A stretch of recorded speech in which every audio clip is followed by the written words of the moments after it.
All right, this topic is using trig to find an angle measure in a right triangle.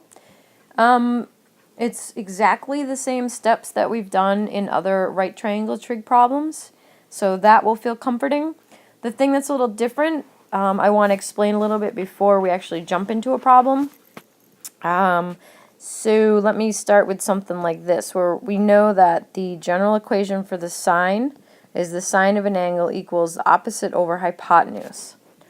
We use the sine button, and we use the cosine button in your calculator, and we use the tangent button. So we use these three buttons.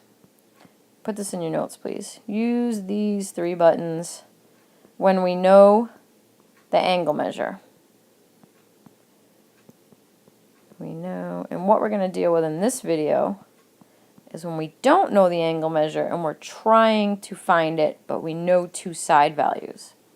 So maybe you've already gotten this hint from what I've just said, but what's going to happen is if we're looking for an angle measure and we have two side measures, if we need the angle measure and we have, I'm going to put of a right triangle because it's all about right triangles. If we need the angle measure of a right triangle and have two sides,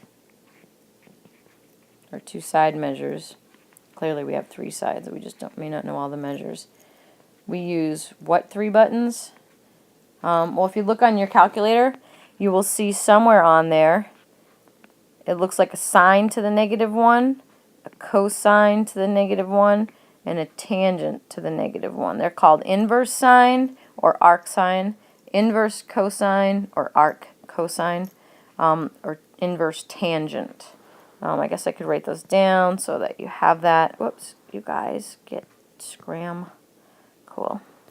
So inverse sine, also called arc sine. Same thing with cosine and tangent.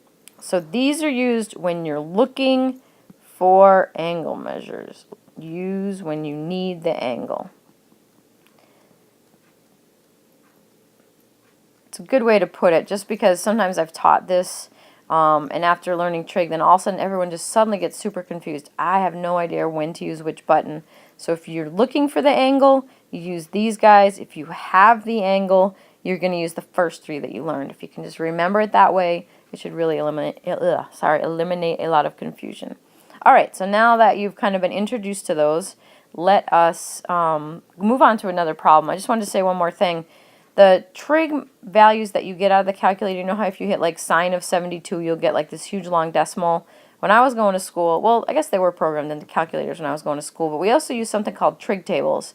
Most good geometry books will have somewhere in them a trig table. And you can go through and it'll list out all of the angle measures from 0 up to 90, and it will tell you the sine, the cosine, and the tangent. So back in the day before good calculators were out and they had to use tables, to find this is like looking back and finding the trig ratio, the weird 4 decimal place thing, and then scrolling your finger over to find the angle measure. Hopefully in class I'll zip those out so you guys can get a better sense of what I'm talking about. It's kind of interesting too. There's a lot of different patterns in the sine or the trig tables. Alright, enough blabbing about that because I could probably talk all day. Let's do one of these guys so you get a better sense of how is this going to work. Alright, so guess what we start with? Surprise, surprise, it is a right triangle. There we go. This time we know that this leg here is 30, and this leg here is 17. And what are we looking for? We're looking for this angle. We'll call it X right there. Same deal as before. What's the reference angle? There's the reference angle. Same deal as before. Label up the diagram based on your reference angle. Well, we know this guy's the hypotenuse. Opposite the reference angle is our 30. That's opposite, sorry, not H. And our 17 is going to be our adjacent. Same next step. Based on the picture they gave us, what trig function do we need? Well, we have an H labeled, but there's nothing to help us with. So that means that we need something that works with the opposite and the adjacent. So again, if you have this written out somewhere in your trig area, SOHCAHTOA, we need what uses O and A. Not this guy. Not this guy. Hey, look at that. Same as before, nothing different. Once we find out the trig ratio we need, we write out the general equation for it. Tangent of angle equals opposite over adjacent. Same as before. Next step, plug in what we have from our triangle. Well, we don't know the angle. Aha, it's the first time we've done that. Opposite, we got a number, 30. Adjacent, we got a number. That's 17. Okay, so this is what we're going to do. How do we type it into our calculator? First, let me show you the correct way to write it. We're going to switch. We know that we're going to need this button, right? Because I told you that a minute ago. So the way that you want to write it, to show your math teacher, whoever's looking at the problem, that you know what you're doing, you want to do this. It's the tangent inverse of 30 over 17 will equal the angle number that we need. And if you can write it out like this, is exactly what you're going to do on your calculator. You're going to get that tangent inverse.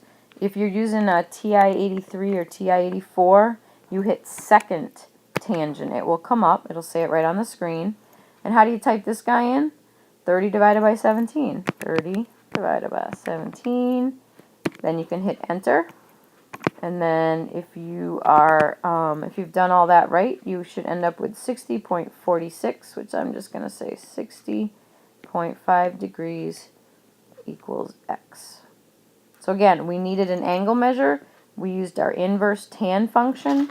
I showed you how to write it, and you actually type it in exactly the same way, sorry. So how do you get that to come up? Second tan. Ready to try another one? Say yes. All right, let's go. Let's see. Big surprise here. Guess what we're going to start with in our next example? Ha, you've been paying attention. Absolutely. A right triangle. Why? Because the trig that we're learning right now is right triangle trig. Okay, let's say that this time on this right triangle, we're looking for this guy. We don't know that angle measure. We do know that this here is, I didn't really want it to be 13, sorry. Got a little crazy there. I'm just going to call it a nice conservative 7. And we also know that this side here is 9.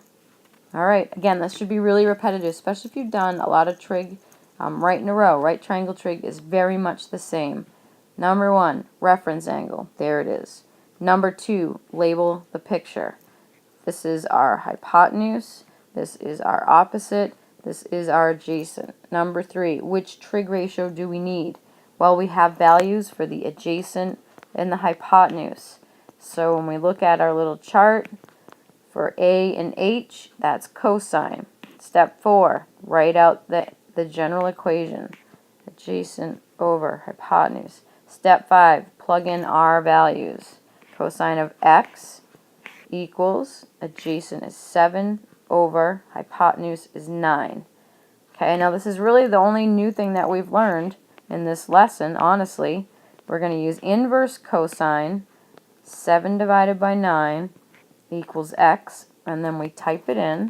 Second cosine, a parentheses opens up right for you, 7 divided by 9, enter, and that comes out to be 38.94. I'm in the mood to round off to tens tonight, so we'll say 38.9, and we should be proper and put a degree mark there. Very cool. Again, I hope this feels a little repetitive. If it hasn't, you might want to go back and look at some of my other videos if you haven't done that yet.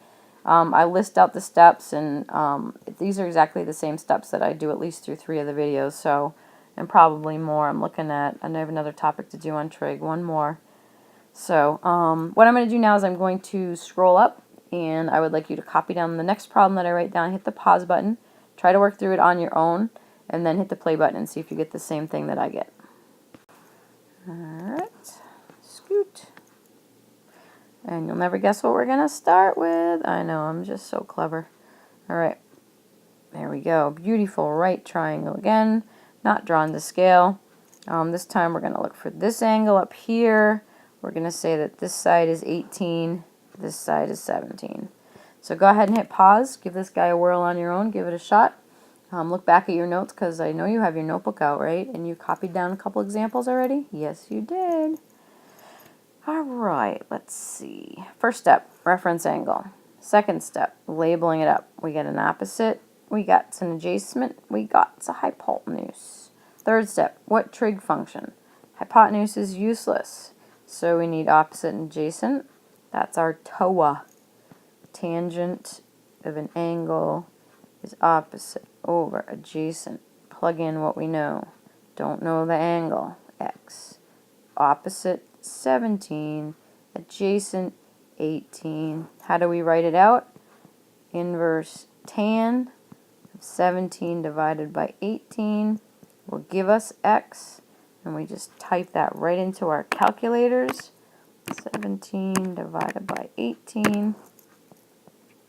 And we get nearest tenth, I said, 43.4 degrees. How's that? All right, if you need some help or clarification on this, come find me. I'll see what I can do and try to clarify anything that I might not have gone over long enough. Thank you.